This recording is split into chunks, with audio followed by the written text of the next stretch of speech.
मुलांनी इंट्रोड्यूस वगैरे केलं, सगळं झालं आणि सगळं छान व्यवस्थित काय आहे, सवयी कुठल्या, कल्चर वेगवेगळं घरातलं. आणि नंतर मग असं व्हायला लागलं की ती मुलगी जी होती ती खूप जास्त पॉझेसिव्ह होती त्याची. ओके.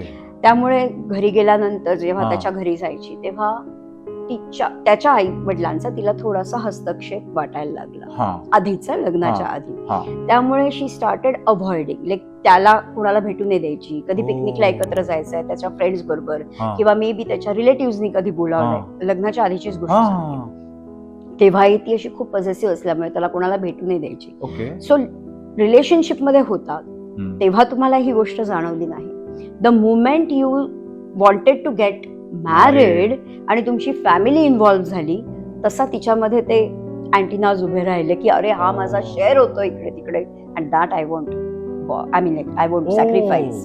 त्यामुळे तिला त्याला शेअर नाही होऊ द्यायचं होतं. मग त्यात त्याच्या कझिन्स पण असायच्या, फ्रेंड्स असायचे, कितीतरी. शी वॉज सो पॉझेसिव्ह ऑफ दॅट. नातं तसं नाही वर्कआउट झालं. पण मग याचं काय मूळ कारण असू शकतं? तिचा ट्रॉमा होता, तिचा पास्ट होता. कारण जेव्हा मी भेटले, आता त्यांनी त्याच्याकडनं आलेली केस, त्याच्यामुळे तिला जेव्हा भेटले तेव्हा म्हटलं हे बेटर आहे की तिला एक तर काम करायला लागेल, आणि which I am ready to work. बरोबर.